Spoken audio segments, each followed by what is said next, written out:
Praise the Lord. प्रभु यीशु मसीह के नाम से आप सब लोगों को आज के मीटिंग में वेलकम करता हूँ।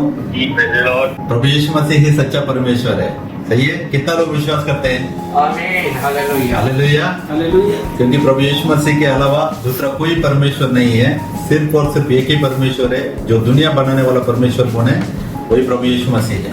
आमीन। आज हम लोग कुछ वचन भाग से कुछ बात सीखने के लिए मैंने बोला था। ये है प्रभु यीशु मसीह का दूसरा आगमन के बारे में थोड़ा वचन भाग से हम लोग सीखेंगे। सही है? बहुत सा लोगों ने बोला हुआ है, बहुत सा लोग अभी भी बोल रहे हैं, बहुत तरीके से टीचिंग चल रही है। हम लोग वचन के साथ एग्री होंगे। मैं इतना ही बोलता हूँ, वचन अगर बोलता है हम वचन के साथ एग्री होंगे। अभी मैं प्रशांत बोलता हूँ बोल के आप लोग एग्री मत हो जाओ।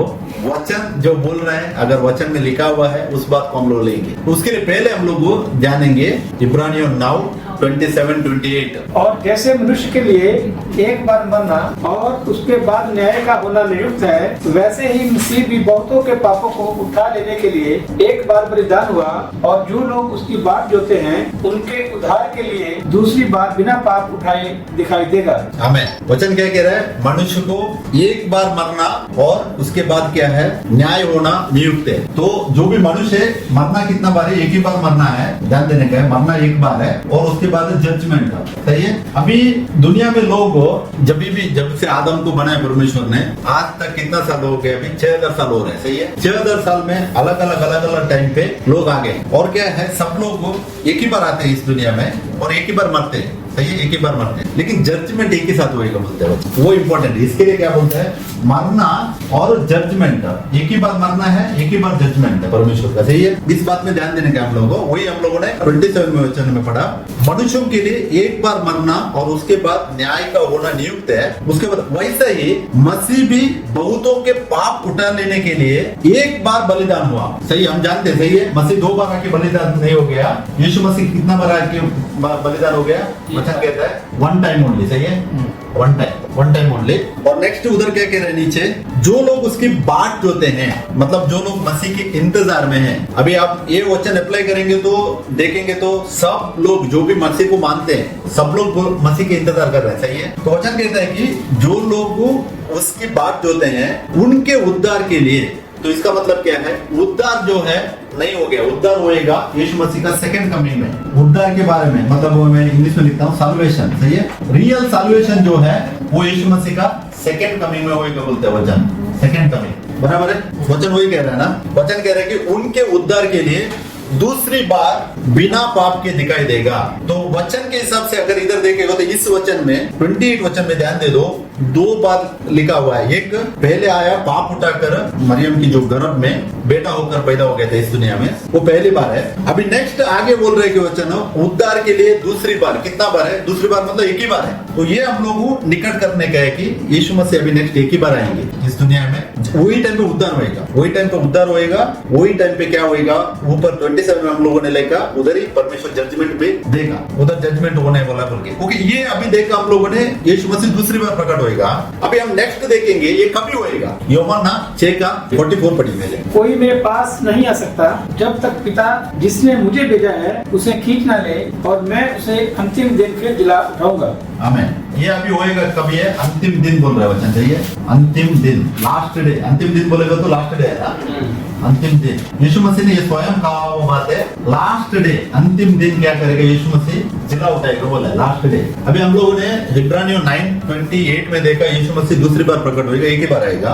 और कभी उठाएगा बोलते वचन 44 में हम लोगों ने पढ़ा ये अंतिम दिन। इसका और एक वचन भी नीचे पढ़िए, 54 भी पढ़िए। जो मेरा मांस खाता और मेरा लहू पीता है, अनंत जीवन उसी का है, और मैं उसे अंतिम दिन फिर जिला उठाऊंगा। आमीन। इधर भी वचन सेम लिखा है, अंतिम दिन। ये वेरी इंपॉर्टेंट है। ये लास्ट डे जो है कि दुनिया का जो रूलिंग है ना, इस दुनिया में जो रूलिंग चल रहा है अभी, मतलब वो अभी शासन चल रहा है। सही है? शासन जो चल रहा है इसके लिए बोल रहे हैं अंतिम दिन में ये हो जाएगा, लास्ट डे में ये हो जाएगा। ये वेरी इंपॉर्टेंट है। बराबर से ध्यान दे दो। इब्रानियों 9:28 हम लोगों ने पढ़ा, दूसरी बार यीशु मसीह आ रहा है, एक ही बार लिखा हुआ है। और वो होएगा, यीशु मसीह ने स्वयं कहा हुआ 2 वचन, और भी बहुत से वचन है। 2 वचन में क्लियर लिखे रहे कि लास्ट लास्ट डे हो जाएगा, मतलब ये दुनिया का लास्ट डे में ये होने वाला है बोल के बोल रहे हैं। तो अभी हम लोग और वचन ध्यान करेंगे, ये लास्ट डे जो होने वाला, इसमें यीशु मसीह के साथ कौन उठेंगे उसके बारे में वचन लिखा हुआ है। हम लोग उसके लिए पहला थिस्सलुनीयन 4:15 से पढ़ेंगे। क्योंकि हम प्रभु के वचन के अनुसार तुम में से यह कहते हैं कि हम जो जीवित हैं और प्रभु के आने तक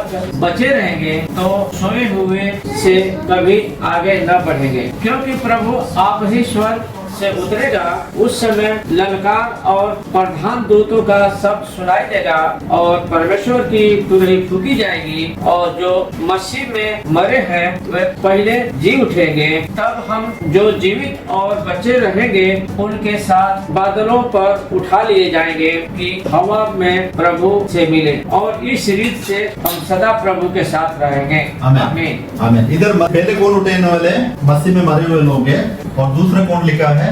जो जीवित है। सही है, जीवित लोग सेकंड कैटेगरी में उठने वाले हैं, जीवित लोग। सही है। अभी मसीह में मरे हुए लोग बोलेगा तो ये नया नियम में हम लोग लेते हैं। सही है, नया नियम में जो भी आके मसीह में मरा है वो लोग उठने वाले हैं। तो पुराना नियम के बारे में क्या है? पुराना लोग भी नहीं आते, वो भी इसी में आ रहे हैं। ये जो फर्स्ट कैटेगरी है ना, मसीह में जो लिखा हुआ है ना, ये लोग आ रहे हैं। मसीह बोल के क्यों लिखा है पौलुस ने बोलेगा? तो अभी पुराना नियम में भी कौन परमेश्वर था? वही परमेश्वर था, ये वो ऐसा ही है।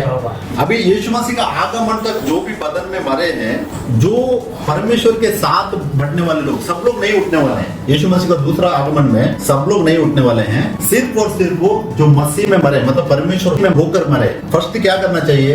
उसके लिए एक सच्चाई है, एक ही परमेश्वर बोल के विश्वास करना चाहिए। सही है। विश्वास में ओल्ड टेस्टमेंट को एक विश्वास है, न्यू टेस्टमेंट को और एक विश्वास बोल के बाइबल नहीं बताता है। विश्वास एक ही है। अब्राहम ने परमेश्वर के ऊपर विश्वास रखा, रोमन्स 4:3 में कहता है वचन। तो अब्राहम ने कौन सा परमेश्वर के ऊपर विश्वास रखा था? ओल्ड टेस्टमेंट में वो ट्रिनिटी था नहीं, यहोवा परमेश्वर, वो एक ही परमेश्वर था। सही है। यहोवा आकर उससे बात कर रहा था, बार बार बात किया, मिला, वो एक ही परमेश्वर था। तो पुराना नियम में अगर एक परमेश्वर है, वो नया नियम आने के टाइम में 3 नहीं होएगा या 3 व्यक्ति भी नहीं होएगा। सही है, वो एक ही है। तो इसके लिए ये मसीह बोल के क्यों लिख रहे हैं? मसीह मतलब परमेश्वर में जो लोग हैं वो लोग पहले उठेंगे। इसमें 2 कैटेगरी आता है। ये मसीह जो लिखा है ना, इसमें 2 कैटेगरी आता है। ओल्ड टेस्टमेंट में आता है, इसमें ओल्ड टेस्टमेंट का जो लोग है वो लोग भी आता है, और न्यू टेस्टमेंट में जो यीशु मसीह में जो मरे हैं वो ये लोग भी आते हैं। सही है। और उधर और एक कैटेगरी ओल्ड टेस्टमेंट में जो मसीह में नहीं थे, मतलब परमेश्वर में नहीं थे मरा हुए, वो लोग नहीं उठने वाले हैं। क्लियर है। जो तूरी पुकाई देगा तो तूरी किसका? और उसी के लिए और एक वचन बढ़िए, 1 कोरिन्थियंस 15:51-52 भी बढ़िए।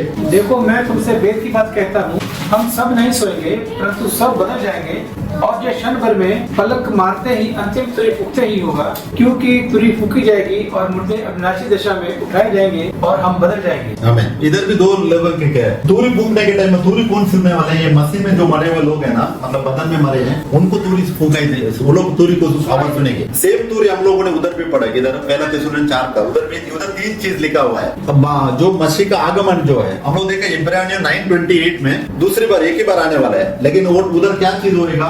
एक बोल रहे उधर वचन ललकार होएगा। सही है। ललकार के साथ मसीह आएगा, ललकार होएगा एक, और दूसरा उधर तूरी फूंकने के बारे में, ट्रम्पेट के बारे में लिख रहे थे, लास्ट ट्रम्पेट। अभी ललकार होने के टाइम में मालूम पड़ेगा, कुछ ना कुछ चेंजेस होएगा। सही है। ललकार तो मालूम पड़ेगा। ट्रम्पेट में ये लोग सुनेंगे ट्रम्पेट। तूरी फूंकने के टाइम में 1 कोरिन्थियन वही पढ़ा ना, 50-51 में क्या लिखा? वो लोग तूरी सुनेंगे। तूरी फूंकी जाएगी। जो मसीह में मरे हुए लोग, मतलब ओल्ड टेस्टमेंट न्यू टेस्टमेंट, जो भी मसीह में परमेश्वर में मरे हुए लोग तूरी को सुनेंगे और वो लोग ले जाएंगे। बाद में वो टाइम में जो जीवित है वो लोग क्षण भर में क्या हो जाएगा? चेंज हो जाएगा बोल के वचन बोलता है। सही है। अभी ओल्ड टेस्टमेंट का भी लोग लास्ट में उठेंगे बोल के वो भी वचन मांगता है हमको। सही है। दानियल 12:13 पढ़िए। दानियल 12:13। अब तू जाकर अंत तक ठहरा रहे और तू विश्राम करता रहेगा और उन दिनों के अंत में तू अपने निज बाग पर खड़ा होगा। इधर ध्यान देने का हम लोग एंड में, लास्ट में बोल के लिखा हुआ है। सही है। अंत में बोला है, अंत हिंदी में अंत बोल के लिखा हुआ है ना। इंग्लिश में भी ब्रदर आप पढ़िए, उनके पास इंग्लिश है। दानियल 12:13 इंग्लिश में पढ़िए brother. But go thou thy way till the end be, for thou shalt rest and stand in thy lot at the end of the day. End of the days बोल के लिखा है, last day. वही हम लोगों ने पढ़ा था। किधर पढ़ा था हम लोगों ने? जॉन 6:44-54 में पढ़ा था। अंत का दिन में उठाए ले जाएगा। दानियल को भी परमेश्वर ने बोला है। तो दानियल का भी रिजरेक्शन नहीं हो गया बोल के उस वचन से मालूम पड़ता है हम लोग। वो लोग भी वेट कर रहे हैं। मांगते तो और एक वचन मांगते तो इब्रानियों 11:13 and 40 पढ़िए। विश्वास ही के द्वारा इन सबके विषय में अच्छी गवाही दी गई, तो भी उन्हें प्रतिज्ञा की हुई वस्तुएं न मिली, क्योंकि परमेश्वर ने हमारे लिए पहले से एक उत्तम बात ठहराई कि वह हमारे बिना हिंसा को ना पहुंचे। आमीन। उनको प्रतिज्ञा किया वस्तु को वो लोग ने नहीं पाया। क्या प्रतिज्ञा किया वस्तु है? एटर्नल लाइफ है, अनंतकालिक जीवन। तो वो लोग भी अभी तक नहीं उठे बोल के वचन कह रहा है। क्लियर है ना? तो वो लोग भी अभी 3 कैटेगरी का लोग यीशु मसीह का दूसरा आगमन में उठने वाले हैं। वो कौन है? एक ओल्ड टेस्टमेंट में परमेश्वर में होकर मरे हैं, सब लोग नहीं है, फिर से बोलता हूँ, सब लोग नहीं उठेंगे। वचन में बोलता है तो ध्यान करेंगे, परमेश्वर में होकर मरे हुए लोग उधर उठेंगे। दूसरा कैटेगरी है जैसा पौलुस, पेत्रोस, ये लोग मसीह में होकर नया नियम में मरे हुए हैं, वो लोग उठेंगे। और तीसरा, शायद हम अगर बदन में रहेंगे तो एक ग्रुप तो है ऑलरेडी बोलते हैं कि वो लोग क्या बोलते हैं, हमारा उद्धार हो गया बोलते हैं, हमारा उद्धार हो गया, हम लोग ऑलरेडी स्वर्ग में है बोलते हैं। हम लोग तो उद्धार हो गया नहीं, हम लोग उद्धार के लिए बुलाए गए हुए लोग हैं। वचन कहते हैं ये बुलाए हुए लोग बहुत है, लेकिन चुने हुए थोड़े ही। मैथ्यू 20 में कुछ है, आखिर तक जो रहेगा, आखिर तक इंतजार करेगा परमेश्वर का, वही उद्धार पाएगा। वही हम लोगों ने इब्रानियों 9:28 में भी हम लोगों ने वही पढ़ा कि उद्धार देने के लिए प्रभु यीशु मसीह प्रकट होएगा। ये वेरी इंपॉर्टेंट है। तो हम लोग ओल्ड टेस्टमेंट का लोग जो मसीह में है वो लोग भी उठने वाले हैं, न्यू टेस्टमेंट का भी लोग उठने वाले हैं। और सब लोग नहीं उठेंगे उसके लिए भी वचन बोलेंगे, देखेंगे। रेवल्यूशन 20 का 4-5 पढ़िए ब्रदर, प्रकाशित वाक्य 20 का 4 और 5 वचन। फिर मैंने सिंहासन देखे और उन पर लोग बैठ गए और उनको न्याय करने का अधिकार दिया गया। मैंने उनकी आत्मा को भी देखा जिनके सिर यीशु की गवाही देने और परमेश्वर के वचन के कारण काटे गए थे, और जिन्होंने ना उस पशु की और ना उस मूर्ति की पूजा की थी और ना उसकी शाप अपने माथे और हाथों पर ली थी। वह जीवित होकर मसीह के साथ 1000 वर्ष तक राज्य करते रहे। जब तक ये 1000 वर्ष पूरे ना हुए तब तक शेष मरे हुए ना जी उठे। ये तो पहला पुनरुत्थान है। ओके, अभी इसमें हम लोगों को देखा कि एक है गवाही, यीशु मसीह का जो गवाह हुए लोग, जो लोग सैक्रिफाइस किया अपने आप के लिए, परमेश्वर के वचन के लिए जो कुर्बान हो गए हैं, वो लोग उसमें उठने वाले हैं। और दूसरा, उनके ऊपर पशु की और इसकी छाप है, वो नहीं पड़े हुए लोग इसके अंदर आने वाले हैं। इसका मतलब क्या है कि जब भी ये उठेंगे उसके बाद छठा वचन भी उधर पड़ेगा, तो उधर वचन कहता है कि पहला पुनरुत्थान के बारे में वचन बात करता है। नीचे पहला पुनरुत्थान में जो जाएगा वो धन्य और परिशुद्ध बोलते हैं। तो पहला पुनरुत्थान में क्यों धन्य और परिशुद्ध है? क्योंकि परमेश्वर हम लोग जो इब्रानियों 11:39-40 जो पढ़ा था ना, जो महिमा शरीर उनको नहीं मिला है, मतलब वो लोग भी अभी तक वो जो परमेश्वर ने वादा किया चीज को वो लोग भी इंतजार कर रहे हैं, उस चीज इधर होने वाली है। और इसके पहले उधर एक काम होता है, उसी का प्रकाशित वाक्य 20 का 1 और 2 वचन पढ़िए। फिर मैंने एक स्वर्गदूत को स्वर्ग से उतरते देखा, जिसके हाथ में अथाह कुंड की कुंजी और एक बड़ी जंजीर थी। उसने उस अजगर अर्थात पुराने सांप को, जो इब्लीस और शैतान है, पकड़ के 1000 वर्ष के लिए बांध दिया। आमीन। अभी देखो, ये होने का पहले जो शैतान बोलते हैं हम लोग, जो पावर है ना, वो स्पिरिट, शैतान का जो स्पिरिट है, उसको पहले क्या करेंगे, बांध के 1000 ईयर्स के लिए परमेश्वर पहले बांधेगा। सही है, 1000 ईयर्स के लिए बांधेगा। उसके बाद 3rd वचन 4 वचन में हम लोगों ने पढ़ा, जो लोग आएंगे रिजरेक्शन में उसके बारे में वचन कह रहे हैं। सही है, शैतान को पहले बांध दिया जाता है, बाद में जो लोग आएंगे उसके बारे में 3 और 4 वचन कहता है। 5 वचन कहता है कि बाकी का लोग नहीं उठेंगे, मतलब जो मसीह में नहीं है वो लोग नहीं उठेंगे। तो मतलब ये दुनिया के लोगों के बारे में बात कर रहा है, कलीसिया की नहीं है। कलीसिया के लोगों के बारे में बात करेगा तो जो लोगों ने बुराई की है, मतलब कलीसिया में रहकर बुराई की है, जो उनको जंगली दाना बोला हुआ है। जंगली दाना को परमेश्वर यीशु मसीह का आगमन से पहले बटोरने वाला है। वो भी वचन ना आप अगर 18-19 रेवल्यूशन पढ़ेगा तो उसमें मालूम पड़ता है। पहले जो जंगली दानों को बटोर कर परमेश्वर निकालेगा, उधर से निकालेगा, बाद में अपना चर्च को उठाएगा। और दुनिया का लोग जो मरे हैं वो लोग यीशु मसीह का सेकंड कमिंग में नहीं उठने वाले हैं। 1000 साल तक भी वो लोग नहीं उठने वाले हैं। उनका जजमेंट आता है बाद में आता है। रेवल्यूशन 20 का 11 से पढ़ने के टाइम में हमको पढ़ने के लिए मिलता है, तो वो आखिर में हो जाएगा। देखो, 2 जजमेंट के बारे में बाइबल बात करती है। 2 जजमेंट है। एक जजमेंट है जो शीप एंड गोट जजमेंट बोला हुआ है, जो मत्ती हम लोग 25 का 31 से लास्ट, मत्ती 25 का लास्ट वचन पढ़िए ब्रदर। और वे अनंत दंड भोगेंगे, परंतु धर्मी अनंत जीवन में प्रवेश करेंगे। अनंत दंड भोगेंगे। सही है, वो ये किसके बारे में बोल रहा है? अगर आप लोग उसका 31 से पढ़ेगा तो उधर वचन भेड़ और बकरी, भेड़ का और बकरी का कंपैरिजन बोल के परमेश्वर बोल रहा है। वो कौन है? कलीसिया के अंदर की बात कर रहे हैं, लोगों की नहीं है, दुनिया का। ध्यान देने का है, भेड़ और बकरी कलीसिया के अंदर ही है। तो परमेश्वर क्या करेगा? भेड़ को एटर्नल लाइफ के लिए जजमेंट है, वो क्या लिखा है ब्रदर? नित्य अनंत जीवन। सही है, एटर्नल लाइफ है। एंड एटर्नल क्या लिखा है उधर? दंड भोगेंगे। एटर्नल दंड मतलब एटर्नल सजा। ये जो है एटर्नल जो पनिशमेंट है ये 1000 ईयर्स का पहले ही जजमेंट हो जाएगा इसका चर्च का। इसका वचन मांगता है तो आप लोगों को रेवलेशन 20:10 पढ़ सकते हैं। 20:10 में इसको फॉल्स प्रॉफिट बोला गया है वचन में। फॉल्स प्रॉफिट जो है वो कलीसिया है प्रॉफिट। इसमें आएगा शीप एंड गोट, सही है, भेड़ बकरी। हाँ, भेड़ एंड बकरी। अभी शीप जाएगा एटर्नल लाइफ में, सही है। ये किधर हो जाएगा? मत्ती में जो पढ़ा परमेश्वर का जो सिंहासन है, ये हम लोग 2 कोरिन्थियन 5:10 में पढ़ने के टाइम में भी उधर मसीह का सिंहासन बोल के लिखा हुआ है। मसीह का सिंहासन में हमारा जो लोग जाएंगे ना, उठेंगे 3 कैटेगरी का, ये लोग एटर्नल लाइफ में जाएंगे। बाद में ये जो है सेकंड जो गोड का जजमेंट है, एटर्नल पनिशमेंट उनको 1000 ईयर से पहले मिलेगा। अब पढ़िए उसको वचन को, रेवलेशन प्रकाशित वाक्य 20:10 पढ़िए। उनका बरमाने वाला शैतान आग और गंधक की उस चीज में जिसमें वह पशु और झूठा भविष्यवक्ता भी होगा डाल दिया जाएगा और वह रात दिन जुग जुग पीड़ा में तड़पते रहेंगे। पशु और भविष्यवक्ता भी होगा, ऑलरेडी उधर है बोलते, सही है। पशु और झूठा भविष्यवक्ता, सही है, मतलब फॉल्स प्रॉफिट उधर है ऑलरेडी, करेक्ट है। अभी शैतान को कभी जान रहा परमेश्वर उसको निकाल कर उसका 1000 ईयर्स का रूलिंग के बाद आएगा।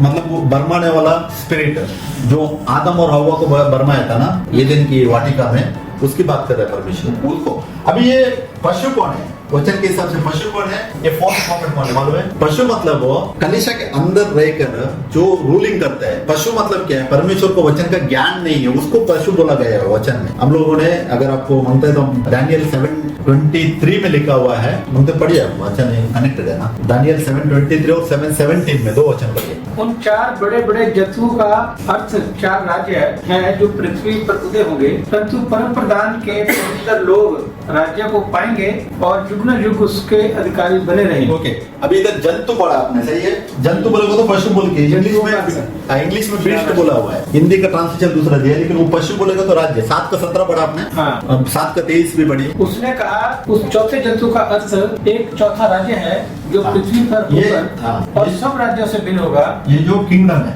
किंगडम को परमेश्वर पहले किंगडम मतलब वो ये फिजिकल, इसके बारे में नहीं बात करना है। मतलब फिजिकल किंगडम मतलब ऐसा दिखता है, ऐसा नहीं है। उसके ऊपर कौन रूलिंग करता है उसको बोल रहे हैं। वो रूलिंग करने वाला पावर को परमेश्वर निकाल कर उसको उधर आग के जेल में डालेगा। और दूसरा फॉल्स प्रॉफिट का। फॉल्स प्रॉफिट कौन है? अभी कलीसिया है, चर्च है। चर्च में 2 टाइप का है, एक अच्छा कलीसिया, एक झूठी कलीसिया। अच्छी कलीसिया झूठी कलीसिया निकालने के बाद परमेश्वर उठाएगा, वचन को वही कहते हैं। रेवलेशन 19:7 में अच्छी कलीसिया ऑलरेडी दुनिया में तैयार होती है बोल के बोलता है। अभी झूठी कलीसिया बोल के आपको वचन मांगते हैं तो आप रेवलेशन 19:20 पढ़िए, प्रकाशित वाक्य 19:20 वचन पढ़िए। झूठी कलीसिया बोल के मालूम पड़ता है। वह पशु और उसके साथ वह झूठा भविष्यवक्ता पकड़ा गया जिसने उसके सामने ऐसे चिन्ह दिखाए थे जिनके द्वारा उसने उनको बरमाया, जिन पर उस पशु की छाप थी और जो उसकी मूर्ति की पूजा करते थे।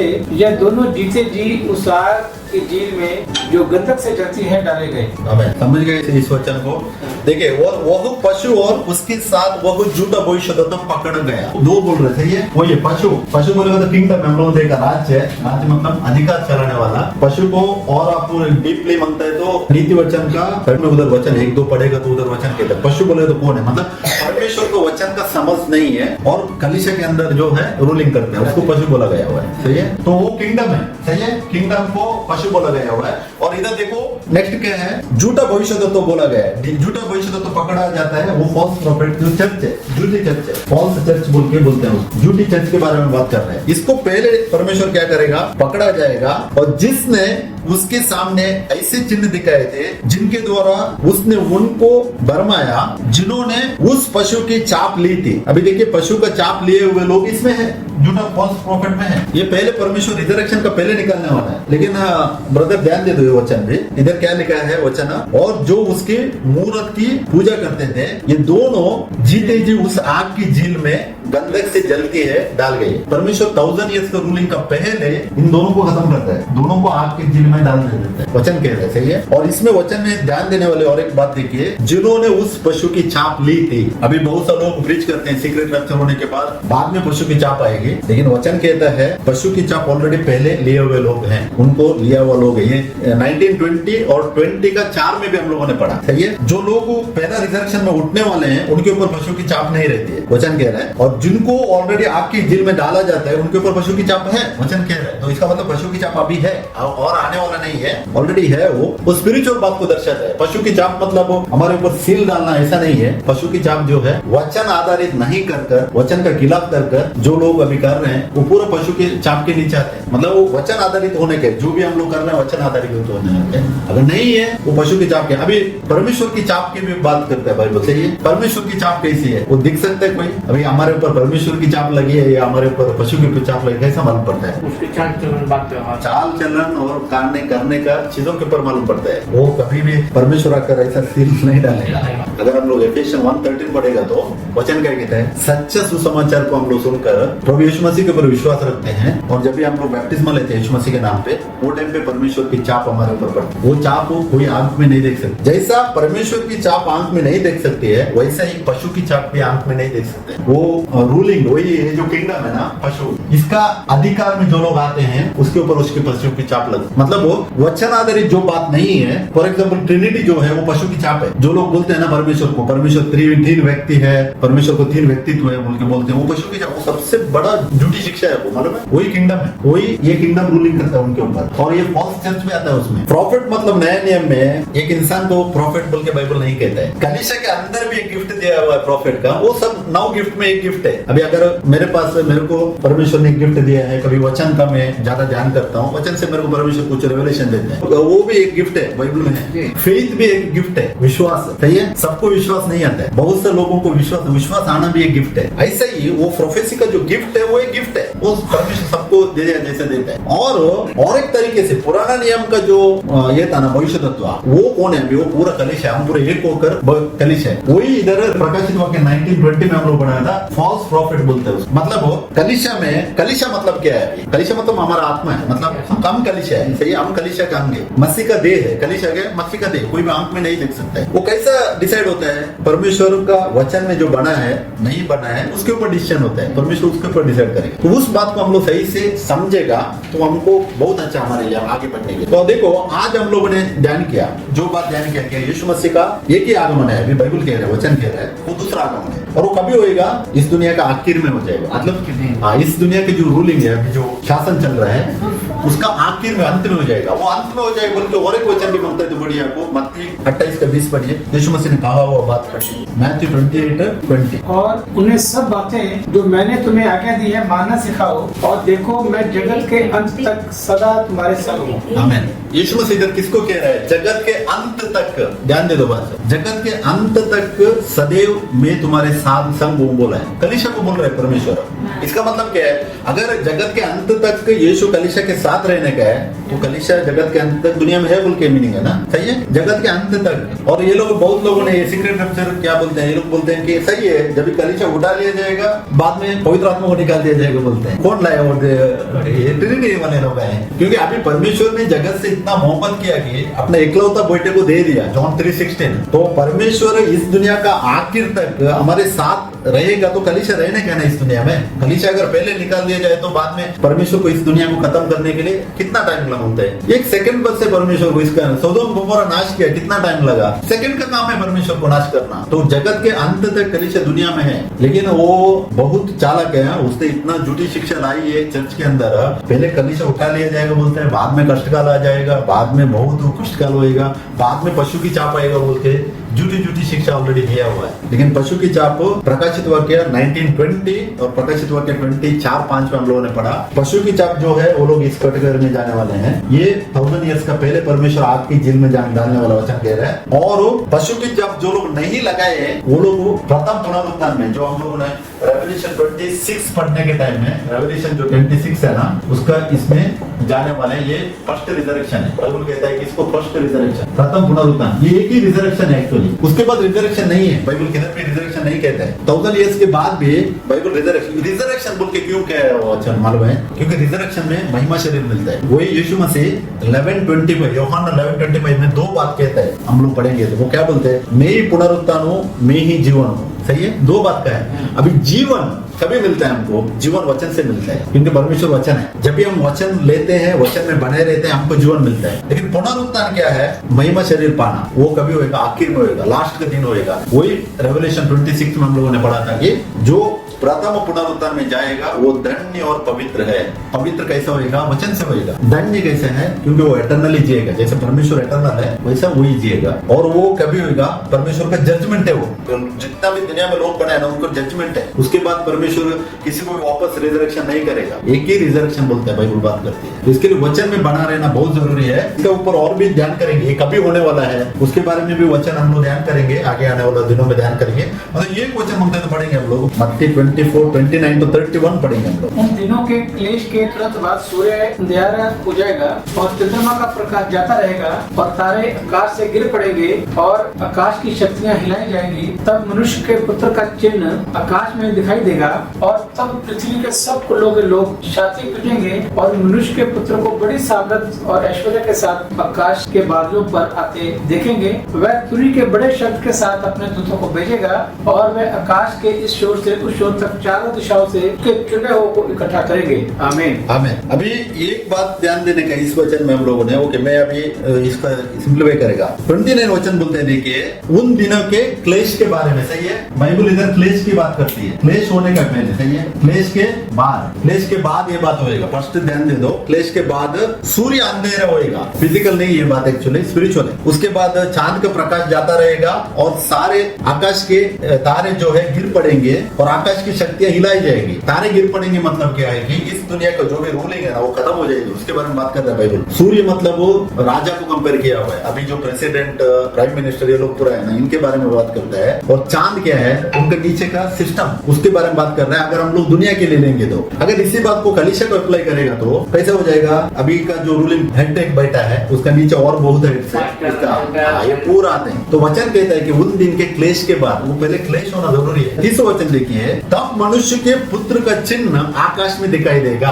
क्लेश होने के बाद क्या हो जाएगा? यीशु मसीह का चिन्ह दिखाई देगा बोलता है वचन, सही है। यीशु मसीह का चिन्ह बोल रहा है वचन, कष्ट होता है मतलब वो कलीसिया है। वही हम लोग देखा मैथ्यू 28 का 20 से हम लोग क्या पढ़ा था? जगत के अंत तक मैं तुम्हारे साथ हूं बोला यीशु मसीह ने, सही है। वही इधर देखो 30 वचन देखिए, तब मनुष्य का पुत्र का चिन्ह दिखाई देगा और तब पृथ्वी के सब कुलों के लोग छाती पीटेंगे। इधर जो पृथ्वी लिखा है ना, ये पृथ्वी एक्चुअली पूरा दुनिया के बारे में बात नहीं करती है। ये जो पृथ्वी है ये इजराइल के बारे में बात करते हैं, क्योंकि ये बुक का टाइटल आप देखेगा तो यरूशलेम और इस दुनिया की समाप्ति के बारे में बात करते हैं। तो इधर ये जो पृथ्वी लिखी हुई है ना, इसको ग्रीक वर्ड गी दिया गया है। ग्रीक में 2 टाइप का वर्ड यूज किया है पृथ्वी के लिए। एक गी मतलब एक परमेश्वर का एक लोकल रीजन, ऐसे एक लोकल, अभी फॉर एग्जाम्पल एक कंट्री के लिए यूज कर सकते हैं गी वर्ड। नहीं तो और एक दिया गया हुआ है, वही का मोनस बोल के लिखा हुआ है, वही का मोन बोल के ग्रीक वर्ड है। वो वर्ड पूरा दुनिया के लिए यूज किया वो वर्ड है, वही का मोनस बोल के एक वर्ड है ग्रीक में, क्योंकि बाइबल ग्रीक में लिखा है ना, न्यू टेस्टमेंट का, तो हम लोग ग्रीक का ही समझने का है। इधर वचन क्या लिखा है, इधर देखो, और पृथ्वी के सब कुलों के लोग छाती पीटेंगे। मतलब ये इजराइल के सब कुल के बारे में बात करता है, वो लोग छाती पीटेंगे और मनुष्य के पुत्र को बड़ी सामर्थ्य और ऐश्वर्य के साथ आकाश के बादलों पर आते देखेंगे बोल रहा है वचन। अभी देखो हेब्रेयर्स 12:15 में कुछ वचन है, उधर वचन कहता है कि अगर इंसान परिशुद्ध नहीं होता है तो वो परमेश्वर को नहीं देख सकता है। अगर पाप में पड़ा है तो परमेश्वर को नहीं देख सकता है। ये कैसा मालूम पड़ता है उनको? जब आदम ने पाप किया था, आदम ने जब पाप किया था वो छुप गया था परमेश्वर के नजर से। परमेश्वर उसको बुलाता है, तुम किधर है? बोलते क्यों तुम वो फल खाया इसके लिए? बोलते वो क्योंकि वो छुप गया था उधर। वो मालूम पड़ता है कि परमेश्वर को नहीं देख सकते। तो ये वचन देखो, सब कुलों की, मतलब ये इजराइल की बात कर रहे हैं। इजराइल के साथ परमेश्वर ने वाचा बांधा था ना, इजराइल के लोग देखेंगे और मनुष्य के पुत्र को बड़ी सामर्थ और ऐश्वर्य के साथ आकाश के बादलों पर आते देखेंगे। वो लोग देखेंगे क्यों? परमेश्वर का उनके साथ वाचा है, वो लोग देख रहे हैं बोल के वचन कह रहा है। और 31 वचन देखिए, और वह तुरई के बड़े शब्द के साथ, ये हम लोगों ने पढ़ा था पहला थिस्सलुनीसियों 4:16 में, तुरई फूंकी जाएगी, बराबर है। ये तुरई के बड़े शब्द के साथ अपने दूतों को भेजेगा और वे आकाश के इस चोर से उस चोर तक चारों दिशाओं से उसके चुने हुओं को इकट्ठा करेंगे। मतलब ये आप लोग जो बोलते हैं रथ चक्र, यही बोलते हैं उठा लिया जाना बोलते हैं उसको। लेकिन उसका पहले क्या बोलते हैं? तुरई फुंकाई जाएगी। तुरई में कौन उठेंगे? तुरई जब भी मरे हुए लोग उठने वाले हैं, पहले धूल फुकाइएगा और बाद में क्या हो जाएगा, अपने दूतों को भेजेगा, वे आकाश के इस चोर से उस चोर तक एक क्षण भर में क्या हो जाएगा, चारों दिशा के जो उसके चुने हुए लोग हैं उनको वो इकट्ठा करेंगे बोल के वचन बोलता है। मतलब ये उठा लिया जाना है, दुनिया के आखिर में होने वाली बात है। 29 वचन हम लोगों ने पढ़ा उधर, उस दिनों के क्लेश के बाद बोल रहा है वचन, मतलब संकट काल के गुजरने के बाद की बात ऐसी होएगी। पहले यीशु मसीह का चिन्ह दिखाई देगा, उसके बाद पृथ्वी के सब कुलों के लोग, मतलब इजराइल के जो लोग हैं वो लोग उसको देखकर छाती पीटेंगे। क्यों? वो लोगों ने मसीह बोल के एक्सेप्ट नहीं किया यीशु मसीह को, यीशु मसीह को लोगों ने इनकार किया है, वो लोगों ने अंगीकार नहीं किया, लेकिन वो बाद में करेंगे, इसके लिए वो लोग छाती पीटते हैं। और मनुष्य के पुत्र को बड़े सामर्थ और ऐश्वर्य के साथ आकाश के बादलों पर आते देखेंगे। अभी सीक्रेट रैप्चर में जो लोग प्रीच करते हैं वो लोग इस वचन को नहीं लेते, क्योंकि इधर मनुष्य का पुत्र को बड़ी सामर्थ और ऐश्वर्य को साथ आकाश में और बादलों पर आते देखने वाले बोल के वचन बोल रहे हैं। वो लोग बोलते हैं वो गुप्त आएगा, लेके जाएगा, बाद में आएगा। लेकिन कलीसिया उठाने का बात 31 वचन में लिखा है, सही है, 31 में वचन में लिखा है। और 30 वचन में बोल रहे हैं कि वो पहले दिखाई देगा, सामर्थ्य और ऐश्वर्य के साथ देखेंगे उसको, सही है, उसके बाद वो कलीसिया को उठाएगा 31 वचन में। तो इसके लिए मैं बोलता हूँ वचन में बने रहो सच्चाई के लिए, और सच्चाई हमको क्या करेगा, वचन ही हमको सच्चाई तक लेके जाएगा। तो देखो आज का ध्यान की वो बात मैं फिर से रिपीट करता हूँ, यीशु मसीह का एक ही अभी आगमन है, वो दूसरा कमिंग है। हम लोग इब्रानियों 9:27-28 में देखा, उसके बाद हम लोगों ने यूहन्ना 6:44-54 में देखा, वो लास्ट डे होएगा, इस दुनिया का आखिर में होएगा। और मैथ्यू 28:20 में हम लोग ध्यान किया, वो भी आखिर में होने वाला है। क्यों? आखिर तक कलीसिया है, यीशु मसीह ने बोला है आखिर तक, युग समाप्ति तक मैं आपके साथ हूँ। और उसके बाद हम लोगों ने देखा दानियल 12:13 में, उसमें पुराने नियम के सेंट्स में, मतलब परमेश्वर के लोग उठने वाले हैं। उसके बाद 1 थिस्सलुनीसियों 4:16 में मसीह में मरे हुए लोग, मसीह में मतलब पुराने नियम के मसीह में मरे हुए लोगों, नया नियम में मसीह में मरे हुए लोगों, और बाद में जो बॉडी में जीवित है वो लोगों, 3 कैटेगरी का लोग एक साथ उसमें उठने वाले हैं। और उसके बाद हम लोगों ने ध्यान किया शीप एंड गोट जजमेंट जो है परमेश्वर का 1000 ईयर्स का रूलिंग का पहले हो जाएगा। जो लोगों जो जंगली दाना है उसको परमेश्वर बटोर देगा, उसको पशु बोल के कहा गया हुआ है, उसको झूठा भविष्यद्वक्ता कहा गया है, उनको पहले आग के जेल में डाल दिया जाएगा। बाद में परमेश्वर का 1000 ईयर्स का रूलिंग बात करता है बाइबल। और 1000 ईयर्स का रूलिंग होने के बाद जो शैतान है, रियल जो अजगर बोला गया हुआ है, उसको बाद में परमेश्वर उधर ही डाल देता है। जब भी उधर डालने के टाइम में ये पूरा उधर है बोल के वचन बोल रहे, सही है, झूठा भविष्यद्वक्ता और जो पशु उधर है बोल के वचन कह रहा है। हम लोग रेवलेशन 20:10 में पढ़ा था। तो ये परमेश्वर का सीक्वेंशियल जो है बाइबल बात करती है। इसमें और भी गहराई से हम लोग आगे आने वाले दिनों में और भी बहुत बात सीखेंगे। लेकिन एक बात वचन से मैं बार बार फिर से कहता हूँ, एक बात ध्यान रखो, यीशु मसीह का एक ही आगमन है, बाइबल कहता है एक ही आगमन है, और ये हो जाएगा लास्ट में हो जाएगा। क्लेश काल से कलीसिया को गुजारना ही चाहिए, कलीसिया रहेगा इस दुनिया में। जब ये परमेश्वर इस दुनिया का जो जजमेंट लेके आएगा ना, वो टाइम पे कलीसिया इस दुनिया में है, परमेश्वर कलीसिया नहीं निकालने वाला है। और वो जो एक सप्ताह को निकाल दिया है ना, मतलब लास्ट में जुड़ा हुआ है, वो दानियल का प्रोफेसी का गलत इंटरप्रिटेशन करके वो लोग उधर जोड़ दिया है, उसका कुछ भी वचन आधारित नहीं है। वो लोग बोलते हैं दानियल को परमेश्वर ने 70 वीक्स का एक सपना दिखाया था, तो सपना में 69 वीक फुलफिल हो गया, एक हफ्ता बाकी है, वो बाद में आखिर में होगा बोल के वो लोग उधर कनेक्ट किया हुआ है सीक्रेट रैप्चर वालों ने। लेकिन उसको कुछ भी वचन का प्रूफ नहीं है। वो जो एक सप्ताह जो बचा हुआ था, वो यीशु मसीह का इस दुनिया का बदन ही जो सेवकाई थी 3.5 साल का, वो और उसके बाद 6 लोगों ने 3.5 साल सिर्फ और सिर्फ इजराइल के अंदर सुसमाचार दिया था। अगर हम लोग प्रेरितों का काम हो 1 से 7वां अध्याय तक पढ़ेगा तो 6 लोगों इजराइल छोड़कर बाहर सुसमाचार नहीं लेके जाते हैं। क्यों नहीं लेके जाते हैं? कि मत्ती 10 में 7-8 वचन में यीशु मसीह ने बोला था यरूशलेम को छोड़कर बाहर नहीं जाना। लेकिन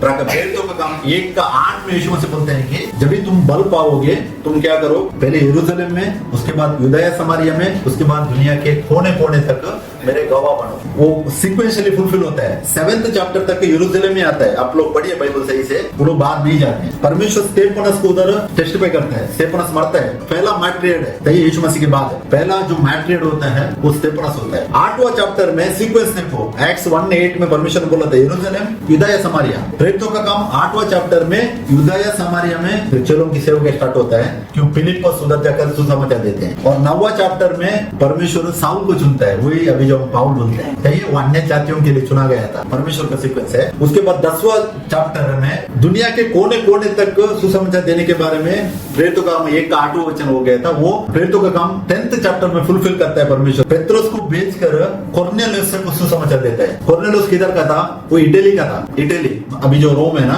उधर का था, और वो भी अच्छा एक धनी आदमी इंसान था। परमेश्वर उसको बचाता है सुसमाचार लेके जाकर। देखो परमेश्वर ने सीक्वेंस से किया है काम, सही है। लेकिन हम में जो वचन में जो इंसान नहीं बना रहते हैं, वो लोगों ने गलत इंटरप्रिटेशन कर गलत लेकर वचन को अपने को जैसा वो लोग ले रहे हैं, लेकिन वो गलत बात है। अगर हम सच्चाई में जुड़ के नहीं रहेंगे, कैसा हम परमेश्वर के साथ एक हो सकते हैं? नहीं हो सकते हैं। रेवलेशन 21 में बोलते हैं कि झूठ जो है एक भी उधर एक नहीं होगा, बोलते हैं। परमेश्वर को वचन बोल रहे हैं, झूठा जो है उसके साथ एक नहीं हो सकते हैं। तो इसके लिए वचन में बना रहना बहुत जरूरी है।